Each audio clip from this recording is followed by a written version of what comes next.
ಈ ವರ್ಷ ಮಳೆ ಏನೋ ಅಬ್ಬರದಿಂದ ಸುರಿತಾ ಇದೆ. ಇನ್ನೂ ಸುಮಾರು ಒಂದೂವರೆ ತಿಂಗಳಷ್ಟು ಮಳೆ ಬಾಕಿ ಇದೆ. ಈಗಾಗಲೇ ರಾಜ್ಯದ ಬಹುತೇಕ ಅಣೆಕಟ್ಟುಗಳು ತುಂಬಿ ತುಳುಕ್ತಾ ಇವೆ. ಈ ದೃಷ್ಟಿಯಿಂದ ರಾಜ್ಯದಲ್ಲಿ ಈ ಬಾರಿ ಸುಭಿಕ್ಷ.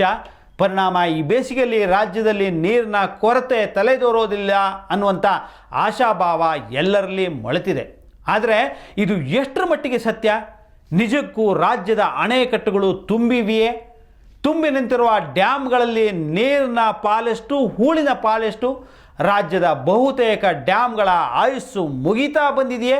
ವೃದ್ಧಾಪ್ಯದಲ್ಲಿರುವ ಅಣೆಕಟ್ಟುಗಳಿಂದ ರಾಜ್ಯದ ಬೇಸಿಗೆಯ ನೀರಿನ ದಾಹ ನೀಗಲಿಕ್ಕೆ ಸಾಧ್ಯ ಇದೆಯೇ? ನೀರಾವರಿ ಯೋಜನೆಗಳ ಒಡಲ ತುಂಬಿರುವಂತಹ ಕೆಸರು ಬಹುದೊಡ್ಡ ಅಪಾಯದ ಮುನ್ಸೂಚನೆಯನ್ನ ನೀಡ್ತಾ ಇವೆಯೇ? ಉಬ್ಬಸಕ್ಕೆ ತುತ್ತಾಗಿರುವಂತಹ ಅಣೆಗಳ ಉಸಿರು ನಿಲ್ಲುವ ಕ್ಷಣಗಳನ್ನೇ ಆರಂಭವಾಗಿದೆಯಾ? ಕೆಸರೆಂಬ ಕೆಟ್ಟ ಕೊಲೆಸ್ಟ್ರಾಲ್ ತುಂಬಿರುವ ಡ್ಯಾಮ್ಗಳಿಗೆ ಓಪನ್ ಹಾರ್ಟ್ ಸರ್ಜರಿ ಅಗತ್ಯ ಇದೆಯಾ? ಇದನ್ನು ಮಾಡೋರು ಯಾರು? ನಮಸ್ಕಾರ, ನಾನು ರಾಧಾಕೃಷ್ಣ ಭಡ್ತಿ. ಅತ್ಯಂತ ಕುತೂಹಲಕಾರಿಯಾದಂಥ ಸಂಗತಿಯೊಂದನ್ನು ಇವತ್ತು ನಿಮ್ಮೆದುರಿಗೆ ಇಡಲಿಕ್ಕೆ ಮುಂದಾಗಿದ್ದೇನೆ. ಹಸಿರುವಾಸಿ ಚಾನಲ್ಗೆ ತಮ್ಮೆಲ್ಲರಿಗೆ ಆತ್ಮೀಯವಾದಂಥ ಸ್ವಾಗತ.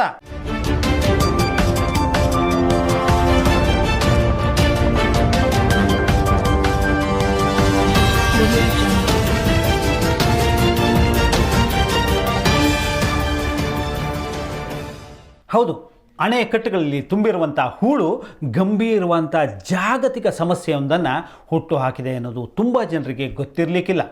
ಪ್ರಪಂಚದಾದ್ಯಂತ ಅಣೆಕಟ್ಟುಗಳಲ್ಲಿ ದಿನದಿಂದ ದಿನಕ್ಕೆ ಹೂಳು ತುಂಬಿಕೊಳ್ತಾ ಇದ್ದು ನೀರಿನ ಸಂಗ್ರಹ ಸಾಮರ್ಥ್ಯ ಕ್ಷೀಣಿಸ್ತಾ ಇದೆ. ಮಾತ್ರ ಅಲ್ಲ, ಗಂಭೀರವಾದಂಥ ಅಪಾಯದ ಮುನ್ಸೂಚನೆಯನ್ನು ನೀಡ್ತಾ ಇದೆ. ವಿಶ್ವಸಂಸ್ಥೆಯ ಅಧ್ಯಯನಗಳ ಪ್ರಕಾರ ಜಗತ್ತಿನಾದ್ಯಂತ ಸುಮಾರು 50,000 ದೊಡ್ಡ ಅಣೆಕಟ್ಟುಗಳಲ್ಲಿನ ಮೂಲ ಸಂಗ್ರಹಣಾ ಸಾಮರ್ಥ್ಯ 13% ಭಾಗ ಈಗಾಗಲೇ ಹೂಳಿನಿಂದ ಕುಸಿದಿದೆ ಅಂತ ಹೇಳುತ್ತೆ ಅಂಕಿಅಂಶಗಳು. 2050 ವೇಳೆಗೆ ಈ ಪ್ರಮಾಣ 24% ಹೆಚ್ಚಾಗುವಂಥ ನಿರೀಕ್ಷೆ ಇದೆಯಂತೆ. ಹಾಗಂತ ವಿಶ್ವಸಂಸ್ಥೆ ಸಾರ್ತಾ ಇದೆ. ಇದು ಕೇವಲ ನೀರಿನ ಸಂಗ್ರಹ ಕುಸಿತದ್ದೊಂದೇ ಸಮಸ್ಯೆ ಅಲ್ಲ, ಬದಲಾಗಿ ಆರ್ಥಿಕ ಮತ್ತು ಸಾಮಾಜಿಕವಾದಂಥ ಸಮಸ್ಯೆಗಳನ್ನು ಸಹ ಈ ಹೂಳು ತಂದೊಡ್ಡುತ್ತಾ ಇದೆ. ವಿಶ್ವ ಬ್ಯಾಂಕ್ನ ವರದಿ ಪ್ರಕಾರ ಜಾಗತಿಕವಾಗಿ ಅಣೆಕಟ್ಟುಗಳು ಪ್ರತಿ ವರ್ಷ ಸುಮಾರು 50 ಘನ ಕಿಲೋಮೀಟರ್ನಷ್ಟು ತಮ್ಮ ಸಂಗ್ರಹಣಾ ಸಾಮರ್ಥ್ಯವನ್ನು ಹೂಳಿನಿಂದಾಗಿ ಕಳೆದುಕೊಳ್ತಾ ಇವೆ.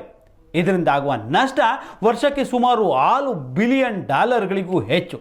ಜಗತ್ತಿನಾದ್ಯಂತ ಅಣೆಕಟ್ಟುಗಳ ಸರಾಸರಿ ಆಯುಸ್ಸು ಕೇವಲ 22 ವರ್ಷಗಳಷ್ಟೇ ಅಂತಾರೆ ತಜ್ಞರು. ಇದನ್ನು ಪರಿಗಣಿಸಿದರೆ ಜಾಗತಿಕವಾಗಿ 40%ಕ್ಕೂ ಹೆಚ್ಚು ಅಣೆಕಟ್ಟುಗಳ ಆಯುಸ್ಸು ಬಹುತೇಕ ಮುಗಿದು ಹೋಗಿದೆ. ಅವು ಯಾವುದೇ ಕ್ಷಣದಲ್ಲಿ ಹಾರ್ಟ್ ಅಟ್ಯಾಕ್ಗೆ ಒಳಗಾಗಿ ಜೀವ ತೆರೆದು ಬಿಡಬಹುದು. ಮಾತ್ರ ಅಲ್ಲ, ತನ್ನನ್ನು ನಂಬಿದ್ದ ಕೆಳಭಾಗದ ಜನರ ಜೀವಕ್ಕೂ ಸಹ ಎರವಾಗುವಂಥ ಎಲ್ಲ ಲಕ್ಷಣಗಳು ತೋರ್ತಾ ಇವೆ. ಜಗತ್ತಿನ ಪ್ರಮುಖ ಅಣೆಕಟ್ಟುಗಳಲ್ಲಿ ತುಂಬಿರುವಂಥ ಹೂಳನ್ನು ಲೆಕ್ಕ ಹಾಕಿದರೆ ಆ ಪೈಕಿ ಅಮೆರಿಕ, ಚೀನಾ ಹಾಗೂ ಪಾಕಿಸ್ತಾನದ ಡ್ಯಾಮ್ಗಳೇ ಹೆಚ್ಚು ಅಪಾಯದಲ್ಲಿದೆ ಅನ್ನುತ್ತೆ ಅಂಕಿಅಂಶಗಳು. ಅಮೆರಿಕದ ಹೂವರ್ ಅಣೆಕಟ್ಟು ವರ್ಷಕ್ಕೆ 0.3% ನೀರಿನ ಸಂಗ್ರಹಣಾ ಸಾಮರ್ಥ್ಯವನ್ನು ಕಳೆದುಕೊಳ್ತಾ ಇದೆಯಂತೆ. ಇನ್ನು ಪಾಕಿಸ್ತಾನದ ಪ್ರಮುಖ 2 ಡ್ಯಾಮ್ಗಳಾದ ತರ್ಬೆಲಾ ಅಣೆಕಟ್ಟು ವರ್ಷಕ್ಕೆ 1.5 ಹಾಗೂ ವಾರ್ಸಾಕ್ ಅಣೆಕಟ್ಟು 1.8 ಸಂಗ್ರಹಣಾ ಸಾಮರ್ಥ್ಯವನ್ನು ಹೂಳಿನಿಂದಾಗಿ ಕಳೆದುಕೊಳ್ತಾ ಇದೆಯಂತೆ. ಇನ್ನು ಚೀನಾದ ಸಾನ್ಮೆಕ್ಸಿಯಾ ಜಲಾಶಯದ ಸಂಗ್ರಹಣಾ ಸಾಮರ್ಥ್ಯ ವರ್ಷಕ್ಕೆ 1.7% ಕಡಿಮೆ ಆಗ್ತಾ ಇದೆ ಅನ್ನುತ್ತೆ ಅಂಕಿಅಂಶಗಳು. ಇನ್ನು ಕರ್ನಾಟಕದ ಪ್ರಮುಖ ಅಣೆಕಟ್ಟುಗಳ ಸ್ಥಿತಿಗತಿ ಹಾಗೂ ಹೂಳು ತುಂಬುವ ಪರಿಮಾಣವನ್ನು ಗಮನಿಸೋದಾದರೆ ಖಂಡಿತ ನಾವು ಅತಿ ಹೆಚ್ಚು ಅಪಾಯಕ್ಕೆ ನಮ್ಮನ್ನು ನಾವು ಒಡ್ಡಿಕೊಳ್ತಾ ಇದ್ದೇವೆ. ಕರ್ನಾಟಕದ ಜಲ ಸಂಪನ್ಮೂಲ ಇಲಾಖೆಯ ವರದಿಯ ಪ್ರಕಾರವೇ ರಾಜ್ಯದ ಎಲ್ಲ ಪ್ರಮುಖ ಅಣೆಕಟ್ಟುಗಳು ಗಂಭೀರ ಸ್ಥಿತಿಯಲ್ಲಿ ಇವೆಯಂತೆ. ವರ್ಷದಿಂದ ವರ್ಷಕ್ಕೆ ಹೂಳು ಸಂಗ್ರಹಗೊಳ್ಳುತ್ತಾ ಇರುವಂಥ ಪ್ರಮಾಣ ಈ ಅಣೆಕಟ್ಟುಗಳಲ್ಲಿ ಹೆಚ್ಚುತ್ತಾನೇ ಇದೆ ಅಂತ ಅಧಿಕೃತವಾಗಿ ಜಲಸಂಪನ್ಮೂಲ ಇಲಾಖೆ ಒಪ್ಪಿಕೊಳ್ತಾ ಇದೆ ಸ್ನೇಹಿತರೆ. ಅತ್ಯಧಿಕ ಹೂಳು ಸಂಗ್ರಹದೊಂದಿಗೆ ಪ್ರಥಮ ಸ್ಥಾನದಲ್ಲಿರುವುದು ಈಗಾಗಲೇ ಸಾಕಷ್ಟು ಸುದ್ದಿಯಾಗಿರುವ ತುಂಗಭದ್ರಾ ಅಣೆಕಟ್ಟು. ಅದರ ಮೂಲ ಸಾಮರ್ಥ್ಯ 135 TMC ಅಷ್ಟು ಆದರೆ ಹೂಳಿನಿಂದಾಗಿ ಇವತ್ತು 105 TMCಗೆ ನೀರಿನ ಮಟ್ಟ ಸಂಗ್ರಹಣಾ ಸಾಮರ್ಥ್ಯ ಕುಸಿದು ಹೋಗಿದೆ. ಅಂದರೆ 22.7% ನಷ್ಟ ಈ ಅಣೆಕಟ್ಟಿನಲ್ಲಿ ಆಗಿದೆ. 1953ರಲ್ಲಿ ನಿರ್ಮಿಸಲಾದ ಈ ಅಣೆಕಟ್ಟಿನಲ್ಲಿ 70 ವರ್ಷಗಳಲ್ಲಿ ಸುಮಾರು 30 TMC ಅಷ್ಟು ಹೂಳು ಸಂಗ್ರಹ ಆಗಿದೆ. ಇನ್ನು 49.45 TMC ಮೂಲ ಸಾಮರ್ಥ್ಯದ ಕೃಷ್ಣರಾಜಸಾಗರ ಅಂದರೆ ನಮ್ಮದು KRS ಡ್ಯಾಮ್ 2.34 TMC ಹೂಳು ಸಂಗ್ರಹದೊಂದಿಗೆ ತನ್ನ ಸಂಗ್ರಹಣಾ ಸಾಮರ್ಥ್ಯವನ್ನು ಕಳೆದುಕೊಳ್ತಾ ಇದೆ. ನೀರಿನ ಸಂಗ್ರಹದ 4.7% ಈ ಅಣೆಕಟ್ಟಿನಲ್ಲಿ ಕುಸಿತ ಆಗಿದೆ ಅಂತ ಹೇಳುತ್ತೆ ಅಂಕಿಅಂಶಗಳು. 1932ರಲ್ಲಿ ನಿರ್ಮಿಸಲಾದಂಥ ಲೋಕವಿಖ್ಯಾತ ಈ ಡ್ಯಾಮ್ ಸುಮಾರು 92 ವರ್ಷಗಳಲ್ಲಿ ಸಾಕಷ್ಟು ಜರ್ಜರಿತಗೊಂಡು ಬಿಟ್ಟಿದೆ. ರಾಜ್ಯದಲ್ಲಿ ಎಲ್ಲಕ್ಕಿಂತ ಮೊದಲು ತುಂಬುವ ಕಬಿನಿ ಅಣೆಕಟ್ಟಿನ ಮೂಲ ಸಾಮರ್ಥ್ಯ 19.52 TMC. ಇಂದು 1.72 TMC ಹೂಳು ಸಂಗ್ರಹಣದೊಂದಿಗೆ 8.8% ಸಂಗ್ರಹ ಸಾಮರ್ಥ್ಯ ನಷ್ಟ ಆಗಿದೆ ಈ ಅಣೆಕಟ್ಟಿನಲ್ಲಿ. ರಾಜ್ಯದ ಅತಿ ದೊಡ್ಡ ನೀರಾವರಿ ಯೋಜನೆಗಳಲ್ಲಿ ಒಂದಾದ ಲಿಂಗನಮಕ್ಕಿ ತುಸು ಮಟ್ಟಿಗೆ ಈ ಅಪಾಯದಿಂದ ಪಾರಾಗಿದೆ ಅಂತಲೇ ಹೇಳಬೇಕು. ಯಾಕಂದರೆ ಈಗಾಗಲೇ ಈ ಅಣೆಕಟ್ಟಿನ ಹಿಂಭಾಗದಲ್ಲಿ ಶರಾವತಿಗೆ ಮೊದಲೇ ನಿರ್ಮಿಸಿದಂಥ ಮಡೆನೀರು ಅಣೆಕಟ್ಟೆ ಇರೋದರಿಂದಾಗಿ ಅದರ ಹೂಳನ್ನು ಬಹುತೇಕ ಈ ಮಡೆನೂರು ಡ್ಯಾಮ್ ತಡೀತಾ ಇದೆ ಅನ್ನುತ್ತಾರೆ ತಜ್ಞರು. ಸಾಮಾನ್ಯವಾಗಿ ಡ್ಯಾಮ್ಗಳಲ್ಲಿ ನಿರೀಕ್ಷಿತ ಹೂಳು ಸಂಗ್ರಹದ ಮಟ್ಟ 30% ಇದ್ದೇ ಇರುತ್ತಂತೆ. ಕಾವೇರಿ ಜಲಾನಯನದ ಅಣೆಕಟ್ಟುಗಳಲ್ಲಿ ಹೂಳು ಸಂಗ್ರಹದ ಪ್ರಮಾಣ 2%, ಕೃಷ್ಣ ಜಲಾನಯನದಲ್ಲಿ ಸುಮಾರು 3% ಹೂಳು ತುಂಬಿಕೊಂಡಿದೆ. ಆದರೆ ತುಂಗಭದ್ರಾ ಅಣೆಕಟ್ಟಿನಲ್ಲಿ ಈ ಮಟ್ಟ ಗಣನೀಯ ಅಂದರೆ 8 ಪಟ್ಟು ಹೆಚ್ಚಿದೆ ಅಂತಂದರೆ ಅದರ ಪ್ರಮಾಣವನ್ನು, ಅದರ ಅಪಾಯದ ಮಟ್ಟವನ್ನು ನೀವು ಊಹಿಸ್ಕೊಳ್ಬೋದು. ಹಾಗಾದರೆ ಈ ಹೂಳು ತುಂಬುವಿಕೆಯಿಂದ ಉಂಟಾಗುವ ಸಮಸ್ಯೆಗಳೇನು ನೋಡ್ಕೊಂಬರೋಣ ಬನ್ನಿ. ಅತ್ಯಂತ ಮುಖ್ಯವಾಗಿ ಸಾಮಾನ್ಯರು ಊಹಿಸಬಹುದಾದಂಥ ಸಮಸ್ಯೆ ಅಣೆಕಟ್ಟಿನ ಸಂಗ್ರಹ ಸಾಮರ್ಥ್ಯ ಕಡಿಮೆ ಆಗೋದು. ಅಣೆಕಟ್ಟಿನಲ್ಲಿ ನೀರಿನ ಸಂಗ್ರಹಗೊಳ್ಳಬೇಕಿರುವ ಜಾಗವನ್ನು ಸಹಜವಾಗಿ ಹೂಳು ಆಕ್ರಮಿಸ್ಕೊಂಡು ಬಿಟ್ಟಿರುತ್ತೆ. ನೀರಾದರೆ ಬಳಕೆಯಾಗಿ ಅಥವಾ ಆವಿಯಾಗಿ ಕಡಿಮೆ ಆಗುತ್ತದೆ, ಆದರೆ ಹೂಳು ಹಾಗೆಯೇ ಅಲ್ಲಿ ಉಳಿದುಕೊಂಡು ಬಿಡುತ್ತೆ ಸ್ನೇಹಿತರೆ. ಅಣೆಕಟ್ಟು ಭರ್ತಿಯಾಗಿ ನೀರು ಬಿಟ್ಟಾಗ ಒಮ್ಮೆ ಮಾತ್ರವೇ ಸ್ವಲ್ಪ ಪ್ರಮಾಣದ ಹೂಳು ನೀರಿನೊಂದಿಗೆ ಗೇಟ್ ಮೂಲಕ ಹೊರ ಹೋಗಬಹುದು. ನೀರಿನ ಸಂಗ್ರಹ ಕುಸಿಯೋದರಿಂದಾಗಿ ಮಳೆ ಇಲ್ಲದ ಬರಗಾಲದ ಸನ್ನಿವೇಶದಲ್ಲಿ ನೀರಿನ ಲಭ್ಯತೆ ಕಡಿಮೆಯಾಗಿ ಬಿಡುತ್ತೆ ಸ್ನೇಹಿತರೆ. ಇನ್ನು ಒಂದೊಮ್ಮೆ ಅಣೆಕಟ್ಟು ವಿವಿಧೋದ್ದೇಶ ಯೋಜನೆಗಾಗಿಯೇ ನಿರ್ಮಿಸಲಾಗಿದ್ದರೆ ಅದರಲ್ಲಿ ತುಂಬಿಕೊಳ್ಳುವ ಹೂಳು ಜಲವಿದ್ಯುತ್ ಉತ್ಪಾದನೆಯ ಮೇಲೆ ಪ್ರಭಾವವನ್ನು ಸಹಜವಾಗಿ ಬೀರುತ್ತೆ. ಮಾತ್ರ ಅಲ್ಲ, ಟರ್ಬೈನ್ಗಳಿಗೂ ಹೂಳಿನಿಂದ ಹಾನಿಯಾಗುತ್ತೆ. ಇನ್ನು ಹೂಳಿಂದ ಕರಗಿರಬಹುದಾದಂಥ ಹಲವು ಜೈವಿಕ ಪದಾರ್ಥಗಳು ಅಲ್ಲಿಯೇ ಕೊಳೆತು ನೀರಿನ ಗುಣಮಟ್ಟವನ್ನು ಹಾಳು ಮಾಡುತ್ತೆ. ಪಾಚಿಯಂಥವು ಬೆಳೆದು ಸುತ್ತಲಿನ ವಾತಾವರಣದಲ್ಲಿ ಆಮ್ಲಜನಕದ ಪ್ರಮಾಣವನ್ನು ಕುಸಿತ ಮಾಡಲಿಕ್ಕೆ ಕಾರಣ ಆಗುತ್ತೆ. ಜೊತೆಗೆ ಹಲವು ಸಂದರ್ಭಗಳಲ್ಲಿ ಪರಿಸರಕ್ಕೆ ಹಾನಿಕಾರಕವಾದಂಥ ವಿಷಕಾರಕವಾದಂಥ ಅನಿಲಗಳನ್ನು ಸಹ ಬಿಡುಗಡೆ ಮಾಡುತ್ತೆ. ಅಂತಂದರೆ ನೀವು ಕಲ್ಪನೆ ಮಾಡಿಕೊಳ್ಳಿ ಎಷ್ಟರ ಮಟ್ಟಿಗೆ ಹೂಳು ನಮಗೆ ಅಪಾಯಕಾರಿ ಅಂತ. ಇದಲ್ಲದೆ ಮಳೆಗಾಲದಲ್ಲಿ ಪ್ರವಾಹದ ಅಪಾಯ ಸಹ ಹೆಚ್ಚಳಾಗುತ್ತೆ. ಸುತ್ತಲಿನ ಅಂತರ್ಜಲ ಸೇರಿದಂತೆ ಮಣ್ಣಿನ ಲವಣೀಕರಣ ಹೆಚ್ಚಾಗುತ್ತೆ. ನೀರಿನೊಂದಿಗೆ ಹರಿದು ಹೋಗುವ ಹೂಳು ಕೃಷಿ ಭೂಮಿಯಲ್ಲಿ ಹಾರವಿಕೊಂಡು ತೋಟ, ಹೊಲ, ಗದ್ದೆಗಳಿಗೆ ಹಾನಿ ಉಂಟು ಮಾಡುತ್ತೆ. ಅಲ್ಲದೆ ಕೃಷಿ ವೆಚ್ಚವನ್ನು ಸಹ ರೈತರಿಗೆ ಹೆಚ್ಚು ಮಾಡಿಬಿಡುತ್ತೆ. ಡ್ಯಾಮ್ನಿಂದ ನೀರನ್ನು ಬಿಡುಗಡೆ ಮಾಡಿದಾಗ ಅಥವಾ ನದಿ ಉಕ್ಕೇರಿದಾಗ ಕೆಳಗಿನ ಪ್ರದೇಶದಲ್ಲಿ ಹೂಳು ಹೆಚ್ಚಿನ ಹಾನಿಯನ್ನು ಉಂಟು ಮಾಡಿಬಿಡುತ್ತೆ. ಫಲವತ್ತಾದಂಥ ಭೂಮಿಯನ್ನು ನಿರ್ಜೀವನ್ನಾಗಿಸಿ ಬಿಡುವಂಥ ಅಪಾಯಗಳು ಈ ಹೂಳಿನಿಂದ ಆಗ್ತವೆ ಸ್ನೇಹಿತರೆ. ಇದರಿಂದಾಗಿ ನದಿಯ ಪಾತ್ರ ಬದಲಾಗುತ್ತೆ. ಅಲ್ಲದೆ ಈ ಕೆಳಗಳಲ್ಲಿ ದಡಗಳ ನಡುವಿನ ಸವೆತದ ಅಪಾಯಗಳು ಸಹ ಇವೆ. ಇನ್ನು ಈ ಪ್ರದೇಶದ ಸಸ್ಯ ಪ್ರಭೇದಗಳು ಹಾಗೂ ಮೀನು ಮತ್ತು ಇತರ ಜಲಚರ ಜೀವಿಗಳು ಸಂಕುಲಕ್ಕೆ ಇಡೀ ಹೂಳು ನಷ್ಟವನ್ನು ತಂದೊಡ್ಡುತ್ತೆ. ಇವೆಲ್ಲವೂ ತಕ್ಷಣಕ್ಕೆ ಎದುರಿಸಬೇಕಾದಂಥ ಸಮಸ್ಯೆಗಳಾದರೆ ದೀರ್ಘಕಾಲೀನ ಅಪಾಯಗಳು ಸಹ ಹೂಳಿನಿಂದ ಕಟ್ಟಿಟ್ಟದ್ದೇ ಸ್ನೇಹಿತರೆ. ಅಣೆಕಟ್ಟುಗಳಲ್ಲಿ ಹೂಳು ತುಂಬಿಕೊಳ್ಳೋದ್ರಿಂದಾಗಿ ಸುತ್ತಲಿನ ಪ್ರದೇಶದಲ್ಲಿ ಆವಿಯ ಪ್ರಮಾಣ ಏರುಪೇರಾಗಿ ಅಧಿಕವಾದಂಥ ಮಳೆ, ತೀವ್ರವಾದಂಥ ಹವಾಮಾನ ವೈಪರೀತ್ಯ ಅಥವಾ ಬರಗಾಲ ಇತ್ಯಾದಿಗಳಿಗೆ ಕಾರಣ ಆಗಿಬಿಡುತ್ತೆ. ಇದರಿಂದಾಗಿ ಮಣ್ಣಿನ ಸವೆತ ಹೆಚ್ಚಿ ಮತ್ತಷ್ಟು ಹೂಳಿನ ಸಂಗ್ರಹ ಆಗ್ತಾನೇ ಹೋಗ್ತಾ ಇರುತ್ತೆ. ಹೂಳಿನ ಭಾರಕ್ಕೆ ಅಣೆಕಟ್ಟಿನ ಭದ್ರತೆಗೆ ಧಕ್ಕೆ ಒದಗಿಬಿಡುತ್ತೆ. ತೀವ್ರ ಮಳೆಯ ಸಂದರ್ಭದಲ್ಲಿ ಅತಿಯಾದ ನೀರಿನ ಹರಿವಿನಿಂದ ಅಣೆಕಟ್ಟು ಉಕ್ಕಿ ಒಡೆದು ಹೋಗುವಂಥ ಸಂದರ್ಭ ಇದೆ. ಬಿರುಕು ಬಿಡುವಂಥ ಅಪಾಯ ಇದೆ. ಬೆಳೆಯುತ್ತಿರುವಂಥ ಜನಸಂಖ್ಯೆ ಮತ್ತು ಕೈಗಾರಿಕೀಕರಣದಿಂದಾಗಿ ನೀರಿನ ಬೇಡಿಕೆ ಹೆಚ್ಚಾಗುತ್ತಾ ಇರುವಂಥ ಇವತ್ತಿನ ಸನ್ನಿವೇಶದಲ್ಲಿ ಅಣೆಕಟ್ಟುಗಳ ಸಾಮರ್ಥ್ಯ ಕಡಿಮೆ ಆಗುತ್ತಾ ಇರೋದರಿಂದಾಗಿ ಭವಿಷ್ಯದಲ್ಲಿ ನೀರಿನ ಕೊರತೆ ತೀವ್ರಗೊಂಡು ಬಿಡಬಹುದು. ಇದರಿಂದಾಗಿ ಡ್ಯಾಮ್ನ ಉದ್ದೇಶವೇ ವಿಫಲ ಆಗಿಬಿಡುತ್ತೆ. ಏಕೆಂದರೆ ಈಗಾಗಲೇ ಚರ್ಚಿಸಿದಂತೆ ಸಾಮಾನ್ಯವಾಗಿ ಅಣೆಕಟ್ಟುಗಳನ್ನು 50ರಿಂದ 100 ವರ್ಷಗಳ ಅವಧಿಗೆ ವಿನ್ಯಾಸ ಮಾಡಲಾಗಿರುತ್ತೆ. ಅಂದರೆ ಹೂಳು ತುಂಬುವಿಕೆಯಿಂದ ಅನೇಕ ಅಣೆಕಟ್ಟುಗಳ ಆಯಸ್ಸು ಕುಸಿದು ಹೋಗುತ್ತೆ. ವಿಶ್ವಸಂಸ್ಥೆಯ ಅಧ್ಯಯನದ ಪ್ರಕಾರ 2050ರ ವೇಳೆಗೆ ಯುನೈಟೆಡ್ ಕಿಂಗ್ಡಮ್, ಪನಾಮಾ, ಐರ್ಲೆಂಡ್, ಜಪಾನ್ಗಳಲ್ಲಿ 30ರಿಂದ 50% ಅಣೆಕಟ್ಟುಗಳು ಈ ಸ್ಥಿತಿಗೆ ತಲುಪುವ ಅಪಾಯ ಇದೆ ಅಂತ ಹೇಳುತ್ತೆ ಈ ಅಧ್ಯಯನ.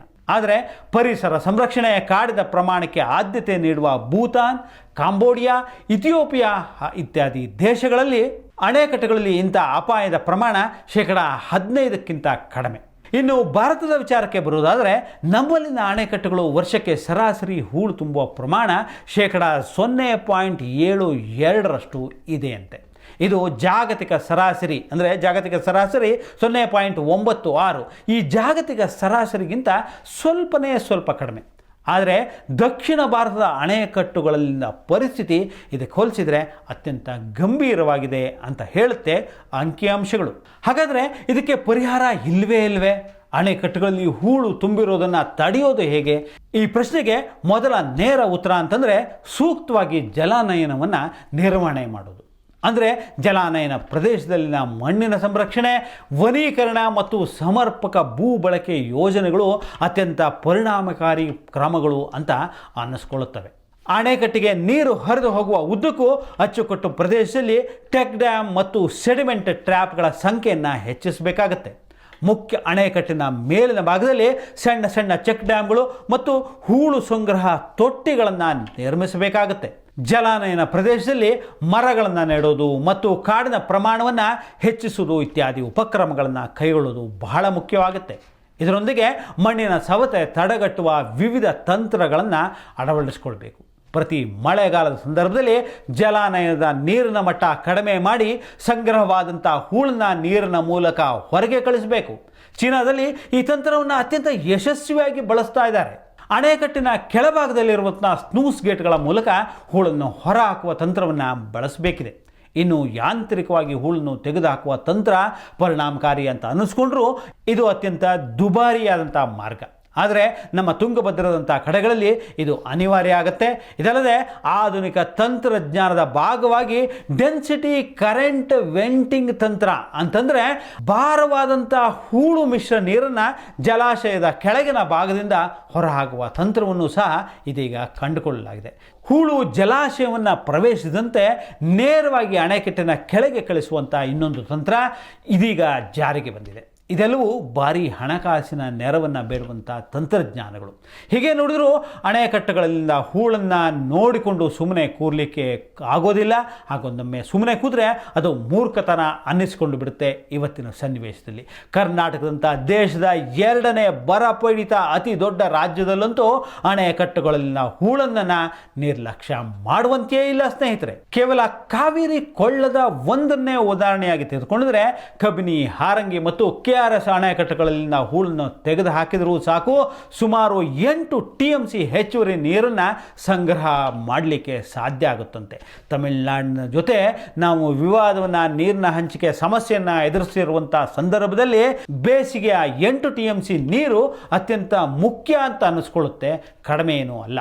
ಹೀಗಾಗಿ ಇದಕ್ಕೆ ಪರಿಹಾರವನ್ನು ಕಂಡುಕೊಳ್ಳುವ ಮುನ್ನ ತಕ್ಷಣ ವ್ಯಾಪಕ ಅಧ್ಯಯನವನ್ನು ಕೈಗೊಂಡು ರಾಜ್ಯದ ಎಲ್ಲ ಅಣೆಕಟ್ಟುಗಳಲ್ಲಿರುವಂಥ ಹೂಳಿನ ಮೌಲ್ಯಮಾಪನವನ್ನು ಮಾಡಬೇಕಿದೆ. ರಾಜ್ಯ ಸರ್ಕಾರ 2024ರಲ್ಲಿ ಈ ಬಗ್ಗೆ ನಿರ್ಧಾರವನ್ನು ಕೈಗೊಂಡಿತ್ತಾದರೂ ಅದು ಯಾವ ಕಾರಣಕ್ಕೋ ಜಾರಿನೇ ಆಗಲಿಲ್ಲ. ಸಮಗ್ರ ಜಲಾನಯನ ನಿರ್ವಹಣೆಗೆ ಆದ್ಯತೆಯನ್ನು ನೀಡಿ ಮಣ್ಣಿನ ಸಂರಕ್ಷಣೆ ಮತ್ತು ವನೀಕರಣ ಕಾರ್ಯಕ್ರಮಕ್ಕೆ ಬೃಹತ್ ಮೊತ್ತದ ಅನುದಾನವನ್ನು ಮೀಸಲಿಡಬೇಕಿದೆ. ಬಜೆಟ್ನಲ್ಲಿ ಇದಕ್ಕೆ ಆದ್ಯತೆಯನ್ನು ಕೊಡುವ ಕೆಲಸ ಸರ್ಕಾರದಿಂದ ಆಗಬೇಕಿದೆ. ಭವಿಷ್ಯದ ಹವಾಮಾನ ಪರಿಸ್ಥಿತಿಗಳನ್ನು ಗಣನೆಗೆ ತೆಗೆದುಕೊಂಡು ಅಣೆಕಟ್ಟುಗಳ ನಿರ್ವಹಣೆಯ ತಂತ್ರಗಳನ್ನು ನವೀಕರಿಸುವಂಥ ಕೆಲಸ ಆಗಬೇಕು. ಅಂತಾರಾಜ್ಯ ನದಿ ಜಲಾನಯನಗಳಲ್ಲಿ ಸಮನ್ವಯದ ಹೂಳು ನಿರ್ವಹಣೆ ಕಾರ್ಯಕ್ರಮಗಳು ಜಾರಿಗೊಳ್ಳಬೇಕು. ಅಣೆಕಟ್ಟುಗಳ ಹೂಳು ನಿರ್ವಹಣೆಗೆ ಸಂಬಂಧಿಸಿದಂತೆ ಸ್ಪಷ್ಟವಾದಂಥ ರಾಷ್ಟ್ರೀಯ ನೀತಿ ರೂಪಿಸಿ ನಿಯಮಗಳು ಮತ್ತು ಮಾರ್ಗದರ್ಶನಗಳನ್ನು ಬಲಪಡಿಸಬೇಕು. ಹೆಚ್ಚು ಪರಿಣಾಮಕಾರಿಯಂತ ಮತ್ತು ಕಡಿಮೆ ವೆಚ್ಚದ ಹೂಳು ನಿರ್ವಹಣಾ ತಂತ್ರಜ್ಞಾನಗಳ ಅಭಿವೃದ್ಧಿ ಹಾಗೂ ಸಂಶೋಧನೆಗಾಗಿ ರಾಜ್ಯಗಳ ಸಹಯೋಗದಲ್ಲಿ ಬೃಹತ್ ಹೂಡಿಕೆಗೆ ಕೇಂದ್ರ ಸರ್ಕಾರ ಮುಂದಾಗಬೇಕಿದೆ. ಜಗತ್ತಿನಾದ್ಯಂತ ಅತ್ಯಾಧುನಿಕ ಕಾಲಘಟ್ಟದಲ್ಲಿ ನಾವು ಇರುವಾಗ ಅಣೆಕಟ್ಟುಗಳಲ್ಲಿ ಹೂಳು ತುಂಬಿಕೊಳ್ಳುತ್ತಾ ಇರುವಂಥದ್ದು ಒಂದು ಗಂಭೀರವಾದಂಥ ಸಮಸ್ಯೆ. ಅದರ ಗಂಭೀರತೆಯನ್ನು ನಾವು ಅರ್ಥ ಮಾಡಿಕೊಳ್ಬೇಕು. ಇದು ಕೃಷಿ ಸೇರಿದಂತೆ ಸಾಮಾಜಿಕ ಆರ್ಥಿಕ ಅಭಿವೃದ್ಧಿಯ ಮೇಲೆ ವ್ಯಾಪಕವಾದಂಥ ಪರಿಣಾಮವನ್ನು ಬೀರ್ತಾ ಇದೆ ಅನ್ನುವಂಥದ್ದು ಗಮನಾರ್ಹ ಸಂಗತಿ. ಹವಾಮಾನ ಬದಲಾವಣೆಯ ಸನ್ನಿವೇಶದಲ್ಲಿ ಜನಸಂಖ್ಯೆಯು ಹೆಚ್ಚುತ್ತಾ ಇರೋದರಿಂದಾಗಿ ಈ ಸಮಸ್ಯೆ ಮತ್ತಷ್ಟು ತೀವ್ರಗೊಳ್ಳುವಂತ ನಿರೀಕ್ಷೆ ಇದೆ ಸ್ನೇಹಿತರೆ. ಈ ಸವಾಲಿನ ಪರಿಹಾರಕ್ಕೆ ಸಮಗ್ರ ವಿಧಾನವೊಂದರ ಅಗತ್ಯ ತುರ್ತಾಗಿದೆ. ಕರ್ನಾಟಕದಾದ್ಯಂತ ರಾಜ್ಯಗಳಿಗೆ ತಕ್ಷಣದ ಕ್ರಮ ಮತ್ತು ದೀರ್ಘಾವಧಿ ಯೋಜನೆ ಎರಡೂ ಅಗತ್ಯ ಆಗಿದೆ. ಸಮಯೋಚಿತ ಮತ್ತು ಪರಿಣಾಮಕಾರಿ ಕ್ರಮಗಳಿಲ್ಲದೆ ನಮ್ಮ ಅಣೆಕಟ್ಟುಗಳ ಆಯಸ್ಸು ಗಣನೀಯವಾಗಿ ಕಡಿಮೆ ಆಗಬಹುದು ಮತ್ತು ಭವಿಷ್ಯದ ಪೀಳಿಗೆಗೆ ನೀರಿನ ಸುರಕ್ಷತೆಗೆ ಅಪಾಯವನ್ನು ಸಹ ತಂದೊಡ್ಡಬಹುದು. ಹೀಗಾಗಿ ಈಗಾಗಲೇ ಎಚ್ಚೆತ್ತುಕೊಳ್ಳೋದು ಒಳ್ಳೆಯದು. ಇನ್ನೂ ಎಚ್ಚೆತ್ತುಕೊಳ್ಳಲಿಲ್ಲ ಅಂತಂದರೆ ಅಣೆಕಟ್ಟುಗಳ ಹೂಳಿನಲ್ಲಿ ನಮ್ಮ ಮನುಕುಲದ ಸಮಾಧಿ ಆಗುವುದು ನಿಶ್ಚಿತ. ನಮಸ್ಕಾರ.